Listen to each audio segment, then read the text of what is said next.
Hiding Place, Chapter 2. Full Table. It was 1898 and I was 6 years old. Betsy stood me in front of the wardrobe mirror and gave me a lecture. Just look at your shoes. You've missed every other button. And those old torn stockings, your very first day at school. See how nice Molly looks. Molly and I shared this bedroom at the top of the beige. I looked at my 8-year-old sister. Sure enough, her high-buttoned shoes were neatly fastened. Reluctantly, I pulled off mine while Betsy rummaged in the wardrobe. At 13, Betsy seemed almost an adult to me. Of course, Betsy had always seemed older because she couldn't run and roughhouse the way other children did. Betsy had been born with pernicious anemia, and so when the rest of us played tag or bowled the hoop or had skate races down frozen canals in the winter, Betsy sat and did dull grown-up things like embroidery. But Nolly played as hard as anyone and wasn't much older than I, and it didn't seem fair that she should always do everything right. Betsy, she was saying earnestly, I'm not going to wear that great ugly hat to school just because Tante John's paid for it. Last year was that ugly gray one, and this year is even worse. Betsy looked at her sympathetically. Well, but you can't go to school without a hat, and you know we can't afford another one. We don't have to! With an anxious glance at the door, Nolly dropped to her knees, reached beneath the single bed, which was all our tiny room would hold, and drew out a little round hat box. Inside nestled was the smallest hat I had ever seen. It was of fur with a blue satin ribbon for under the chin. Oh, the darling thing! Betsy lifted it reverently from the box and held it up to the patch of light that struggled into the room over the surrounding rooftops. Where did you ever? Mrs. Van Diver gave it to me. The Van Divers owned the millinery shop and 2 doors down. She saw me looking at it, and later she brought it here, after Tante John's picked out that. Nolly pointed up to the top of the wardrobe. A deep-rimmed brown bonnet with a cluster of lavender velvet roses proclaimed in every line the personage who had picked it out. Tante John's, Mom's older sister, had moved in with us when her husband died to spend, as she put it, what few days remained to me, though she was still only in her early 40s. Her coming had greatly complicated life in the old house, already crowded by the early arrivals of Mama's other 2 sisters, Tante Beth and Tante Anna, since along with Tante John's had come quantities of furniture, all too large for the little rooms at the beige. For her own use, Tante John's took the 2 second-story rooms at the front of the front house, directly over the watch shop and workroom. In the first room, she wrote the flaming Christian tracts for which she was known all over Holland, and in the second she received the well-to-do ladies who supported this work.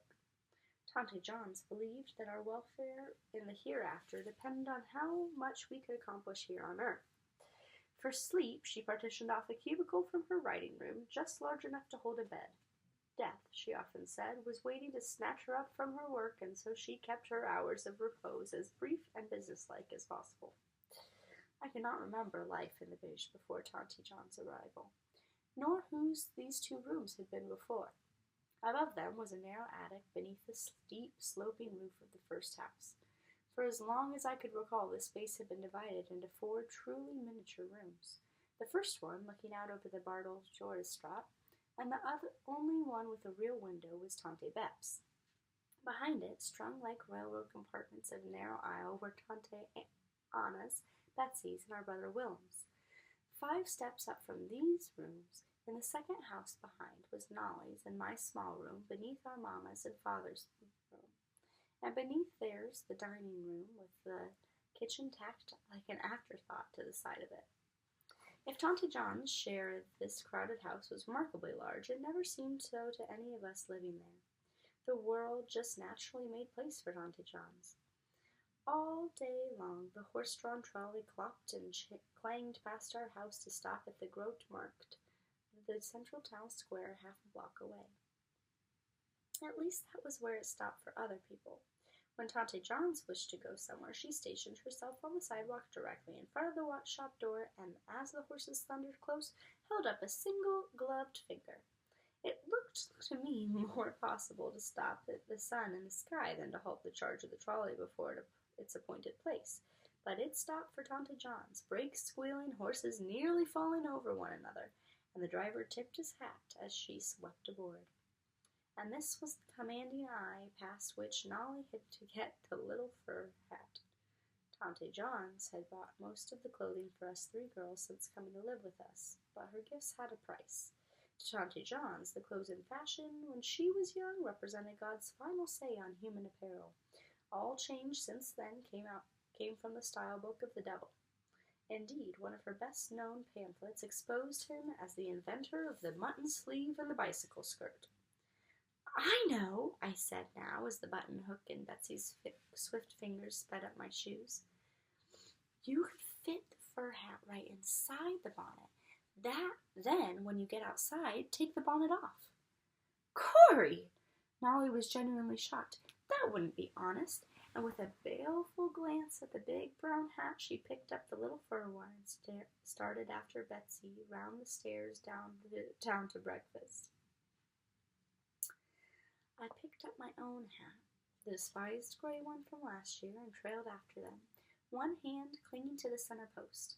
Let Tante John see the silly hat then. I didn't care. I never could understand all the fuss over clothes. What I did understand was what was awful and alarming was that this was the day I was to start school. To leave this house above the watch shop, leave Mama and Father and the aunts. In fact, leave behind everything that was certain and well-loved. I gripped the post so tightly that my palms squeaked as I circled round. The elementary school was only a block and a half away. It was true, and Nolly had gone there 2 years without difficulty. But Nolly was different from me. She was pretty and well-behaved and always had her handkerchief. And then, as I rounded the final curve, the solution came to me. So clear and simple that I laughed out loud. I just wouldn't go to school. I'd stay here and help Tante Anna with the cooking, and Mama would teach me to read, and I'd never go into that strange, ugly building at all. Relief and comfort flooded me, and I took the last 3 steps in a bound. Shh! Betsy and Nolly were waiting for me outside the dining room door. "For heaven's sakes, Corrie, don't do anything to get Tante John started wrong," Betsy said. "I'm sure," she added doubtfully, that Father and Mama and Tante Anna will like Nolly's hat." "Tante Bep won't," I said. "She never likes anything," Nolly said, "so she doesn't count." Tante Bep, with her perpetual disapproving scowl, was the oldest of the aunts, and the one we children liked the least. For 30 years she had worked as a governess in wealthy families, and she continually compared our behavior with that of the young ladies and gentlemen she was used to. Betsy pointed to the Frisian clock on the stairwell, and with a finger on her lips silently opened the dining room door. It was 8:12. Breakfast had already begun. 2 minutes late!" called Willem triumphantly. "The Waller children were never late," said Tante Bep. "But they're here," said Father, "and the room is brighter." The 3 of us hardly heard. Tante John's chair was empty. "Is Tante John staying in bed today?" asked Betsy, hopefully, as we hung our hats on the pegs. "She's making herself a tonic in the kitchen," said Mama. She leaned forward to pour our coffee and lowered her voice. "We must all be specially considerate of dear John's today. This is the day her husband's sister died some years ago. Or was it his cousin?" "I thought it was his aunt," said Tante Anna. "It was a cousin, and it was a mercy," said Tante Bep. "At any rate," Mama hurried on, "you know how these anniversaries upset dear John's, so we must try to make it up to her." Betsy cut 3 slices from the round loaf of bread while I looked around the table, trying to decide which aunt would be most enthusiastic about my decision to stay home. Father, I knew, would put an almost religious importance on education. He himself had to stop school early to go to work in a watch shop, and though he had gone on to teach himself history, theology, and literature in 5 languages, he always regretted the missed schooling. He would want me to go. And whatever Father wanted, Mama wanted too. Tante Anna then. She'd often told me she couldn't manage without me to run errands up and down the steep stairs. Since Mama was not strong, Tante Anna did most of the heavy housework for our family of 9. She was the youngest of the 4 sisters, and with a spirit as generous as Mama's own. There was a myth in our family, firmly believed in by all, that Tante Anna received wages for this work, and indeed every Saturday Father faithfully paid her 1 guilder. But by Wednesday, when the greengrocer came, he often had asked for it back, and she always had it, unspent and waiting. Yes, she would be my ally in this business. Tante Anna, I began, I've been thinking about you working so hard all day when I'm in school, and... A deep, dramatic intake of breath made us all look up. Tante Johns was standing in the kitchen doorway, a tumbler of thick brown liquid in her hand. When she had filled her chest with air, she closed her eyes, lifted the glass to her lips, and drained it down. Then, with a sigh, she let out the breath, set the glass on the sideboard, and sat down. And yet, she said, as though we had been discussing the subject, what do doctors know? Dr. Blinker prescribed this tonic, but what can medicine really do? What good does anything do when one's day arrives? I glanced around the table. No one was smiling. Tante John's preoccupation with death might have been funny, but it wasn't. Young as I was, I knew that fear was never funny. And yet, Johns, Father remonstrated gently, medicine has prolonged many a life. It didn't help Susie, and she had the finest doctors in Rotterdam. It was this very day when she was taken, and she was no older than I am now, and got up and dressed for breakfast that day just as I have. She was launching into a minute-by-minute account of Susie's final day when her eyes lit on the peg from which dangled Nolly's new hat. A fur muff? She demanded, each word bristling with suspicion. At this time of year? It isn't a muff, Tante John, said Nolly in a small voice. And is it possible to learn what it is? It's a hat, Tante John's, Betsy answered for her. A surprise from Mrs. Van Diver. Wasn't it nice of... Oh, no, Nolly's hat has a brim, as a well-brought-up girl should. I know, I bought it and paid for it myself. There were flames in Tante John's eyes, tears in Nolly's, when Mama came to the rescue. I'm not at all sure this cheese is fresh. She sniffed at the big pot of yellow cheese in the center of the table and pushed it across to Father. What do you think, Casper? Father, who was incapable of practicing deceit or even recognizing it, took a long and earnest sniff. I'm sure it's perfectly fine, my dear, fresh as the day came. Mrs. Steerwick's cheese is always...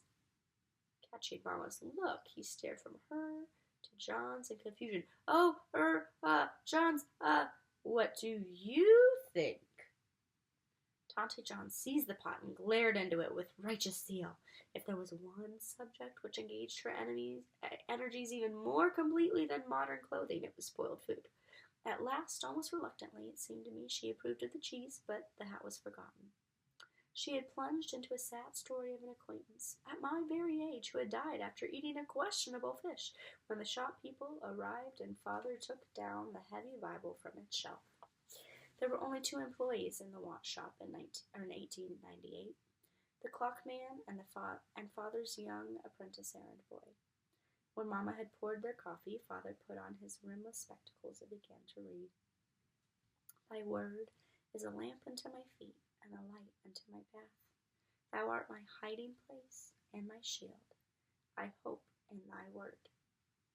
What kind of hiding place, I wondered idly as I watched Father's brown beard rise and fall with the words.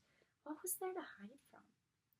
It was a long, long psalm. Beside me, Nolly began to squirm.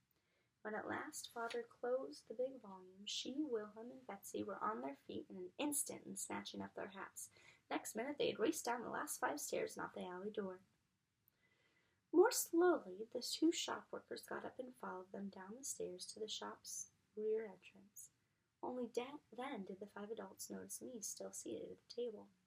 Corrie! Cried Mama. Have you forgotten you're a big girl now? Today you go to school too. Hurry, or you must cross the street alone. I'm not going. There was a short, startled silence, broken by everyone at once. When I was a girl, Tante Johns began. "But Mrs. Waller's children," from Tante Beth. But Father's deep voice droned them out. "Of course she's not going alone. Nolly was excited today and forgot to wait, that's all. Corrie is going with me." And with that, he took my hat from its peg, wrapped my hand in his, and led me from the room. My hand in Father's. That meant the windmill on the Sparn, or the swans in the canal. But this time, he was taking me where I didn't want to go. There was a railing along the bottom 5 steps. I grabbed it with my free hand and held on. The skilled watchmaker's fingers closed over mine and gently unwound them. Howling and struggling, I was led away from the world I knew into a bigger, stranger, harder one. Mondays, Father took the train to Amsterdam to get the time from the Naval Observatory. Now that I had started school, it was only in the summer that I could go with him. I would race downstairs to the shop, scrubbed, buttoned, and pronounced passable by Betsy. Father would be giving last-minute instructions to the apprentice. "Mrs. Stahl will be in this morning to pick up her watch. This clock goes to the baker's in Bloemendaal." And then we would be off to the station, hand in hand, I lengthening my strides as he shortened his to keep in step. This train trip to Amsterdam took only half an hour, but it was a wonderful ride. First, the close-wedged buildings of old Haarlem gave way to separate houses with little plots of land around them. The spaces between houses grew wider, and then we were in the country, the flat Dutch farmland stretching to the horizon, ruler-straight canals sweeping past the window. At last, Amsterdam, even bigger than Haarlem, with its bewilderment of strange streets and canals. Father always arrived a couple hours before the time signal in order to visit the wholesalers who supplied him with watches and parts. Many of these were Jews, and these were the visits that we both liked best. After the briefest possible discussion of business, Father would draw a small Bible from his traveling case. The wholesaler, whose beard would be even longer and fuller than Father's, would snatch a book or a scroll out of a drawer, clap a prayer cap on his head, and the two of them would be off, arguing, comparing, interrupting, contradicting, reveling in each other's company. And then, just when I had decided that this time I had really been forgotten, the wholesaler would look up, catch sight of me as though for the first time, and strike his forehead with the heel of his hand. A guest at my gates, and I have offered her no refreshment!" And springing up, he would rummage under shelves and into cupboards, and before long I would be holding on my lap a plate of the most delicious treats in the world, honey cakes and date cakes, and a kind of confection of nuts, fruits, and sugar. Desserts were rare in the beige, sticky delights like these, unknown. By 5 minutes before noon, we were always back at the train station, standing at a point on the platform from which we had a good view of the tower of the Naval Observatory. On the top of the tower, where it could be seen by all the ships in the harbor, was a tall shaft with 2 movable arms. At the stroke of 12 o'clock noon each day, the arms dropped. Father would stand at his vantage point on the platform, almost on tiptoe with the joy of precision, holding his pocket watch and a pad and pencil. There! 4 seconds fast. Within the hour, the astronomical clock in the shop of Haarlem would be accurate to the second. On the train trip home, we no longer gazed out the window. Instead, we talked about different things as the years passed. Betsy's graduation from secondary school, in spite of the months missed with illness. Whether Willem, when he graduated, would get the scholarship that would let him go on to the university. Betsy starting work as Father's bookkeeper in the shop. Oftentimes, I would use the trip home to bring up things that were troubling me, since anything I asked at home was promptly answered by the aunts. Once, I must have been 10 or 11, I asked Father about a poem we had read at school the winter before. One line had described a young man whose face was not shadowed by sex sin. I had been far too shy to ask the teacher what it meant, and Mamma had blushed scarlet when I consulted her. In those days, just after the turn of the century, sex was never discussed, even at home. So the line had stuck in my head. Sex. I was pretty sure it meant whether you were a boy or a girl, and sin made Tante Johns very angry, but what the two meant together I could not imagine. And so, seated next to Father in the train compartment, I suddenly asked, "Father, what is sex, sin?" He turned to look at me. as he always did when answering a question, but to Vi's surprise, he said nothing. At last he stood up, lifting his traveling case from the rack above our heads and set it on the floor. "Will you carry it off the train, Corrie?" he said. I stood up and tugged at it. It was crammed with the watches and spare parts he had purchased that morning. "It's too heavy," I said. "Yes," he said, "and it would be a pretty poor father who would ask his little girl to carry such a load. It's the same way, Corrie, with knowledge. Some knowledge is too heavy for children. When you are older and stronger, you can bear it. For now you must trust me to carry it for you." And I was satisfied. More than satisfied, wonderfully at peace. There were answers to this and all my hard questions. For now, I was content to leave them in my father's keeping. Evenings at the beige were always company and music. Guests would bring their flutes or violins, and each member of the family sang or played an instrument. We made quite an orchestra gathered around the upright piano in Tante John's front room. The only evenings when we did not make our own music was when there was a concert in town. We could not afford tickets, but there was a stage door at the side of the concert hall through which sounds came clearly.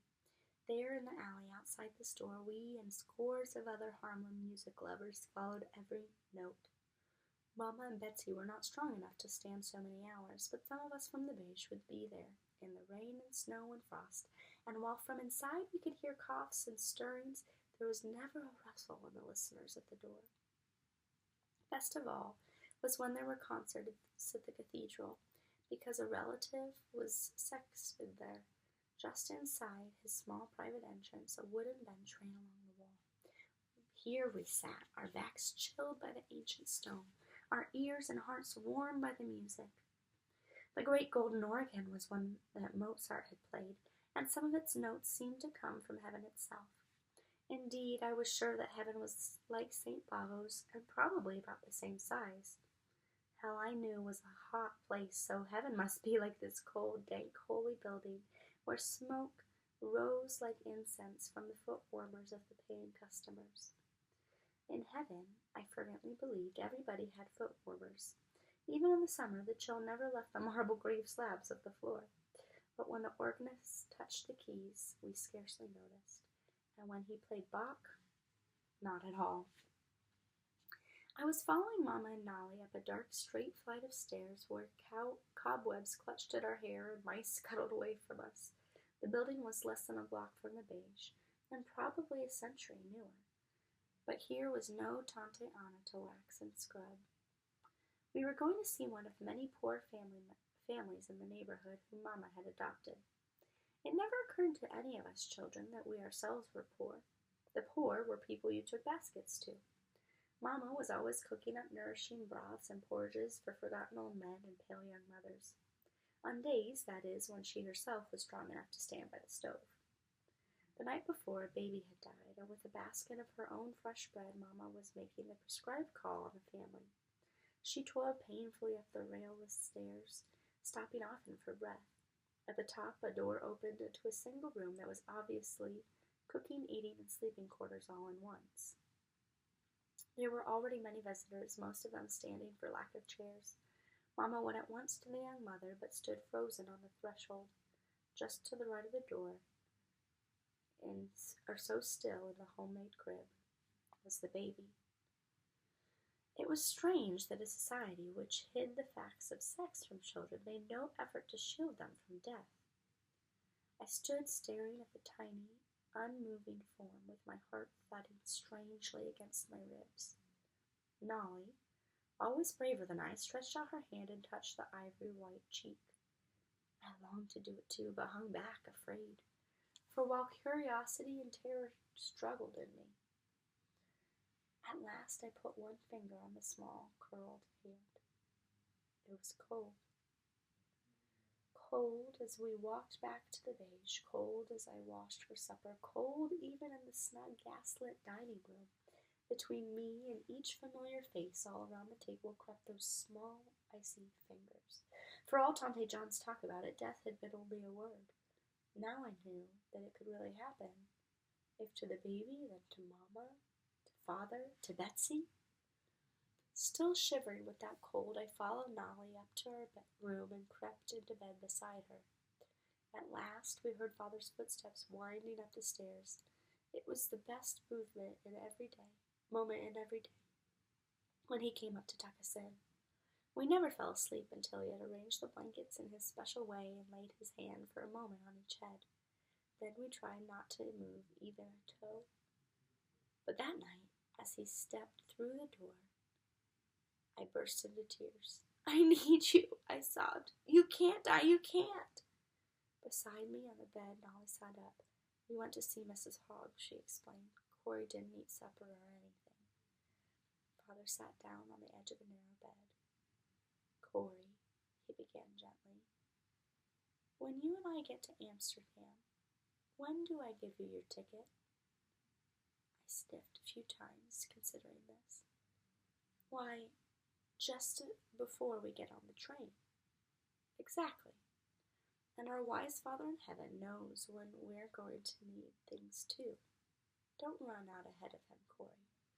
When the time comes that some of us will have to die, you will look into your heart and find the strength you need, just in time."